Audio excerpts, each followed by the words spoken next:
What if the policies that promise relief, justice, protection, and equality are often the very mechanisms that entrench dependency, distort incentives, and quietly erode the foundations of prosperity?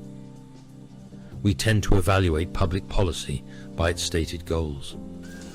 If the intention is noble, we instinctively assume the outcome will be beneficial. Feed the poor, protect workers, make housing affordable, expand access, reduce inequality. The language feels morally unassailable. And because the language is unassailable, criticism often sounds cruel. But history presents an uncomfortable pattern. Time and again, interventions designed to fix social problems have produced consequences that deepen the very problems they were meant to solve. Rent control reduces housing supply. Minimum wage laws price out the least skilled workers. Subsidies inflate costs. Welfare systems reshape family structures. Regulations meant to protect can restrict opportunity. So the real question is not whether intentions are good. The real question is whether intentions are enough. This video is not an attack on compassion. It is an examination of consequences. It is not about questioning motives. It is about questioning incentives. Why do good intentions so often collide with economic reality?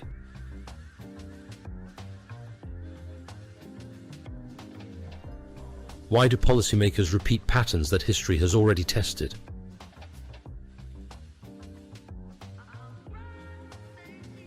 And why is it so emotionally difficult to admit that a policy born from empathy can produce harm? A struggling worker unable to afford rent. We may discover that the most dangerous assumption in public life is the belief that good motives guarantee good results. Public policy debates rarely begin with data. They begin with stories. A struggling worker unable to afford rent. A family burdened by medical bills. A student trapped by tuition costs.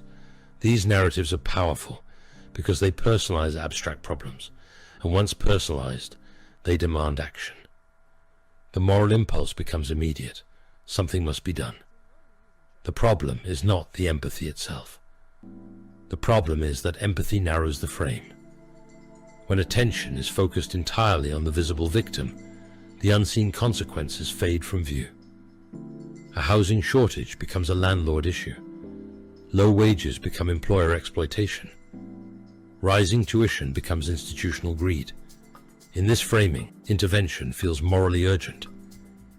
Yet moral urgency can suppress systemic thinking. When policy is constructed primarily around visible hardship, it often ignores invisible reactions. How markets adjust, how incentives shift, how behavior changes in response to new rules. Intentions are emotionally compelling because they feel pure. But systems are indifferent to purity. They respond only to incentives. One of the most powerful distortions in policymaking is the focus on immediate visible benefits while ignoring dispersed long-term costs. When rent control is introduced, tenants celebrate stabilized payments. The benefit is obvious. The applause is immediate. But what is unseen? Developers delay construction. Investors redirect capital. Maintenance declines. Over time, policy does more than redistribute resources. It reshapes expectations. In societies where intervention becomes the default response to hardship, cultural attitudes gradually shift from self-reliance toward external dependency. This shift does not happen overnight. It evolves subtly, reinforced by narratives that frame structural assistance as the primary path to stability. When every social challenge is immediately framed as requiring policy correction, individuals internalize a powerful message. Solutions originate externally. Responsibility becomes diffused. Initiative becomes secondary to advocacy. This does not imply that individuals abandon ambition. Rather, the cultural baseline changes. Instead of asking, "How do I adapt to constraints?" the reflex becomes, "How should the system adapt to me?" The long-term implication is profound. A culture that increasingly views hardship through a political lens begins to channel energy into redistribution battles rather than productivity expansion. The competitive drive that fuels innovation risks being redirected toward policy negotiation.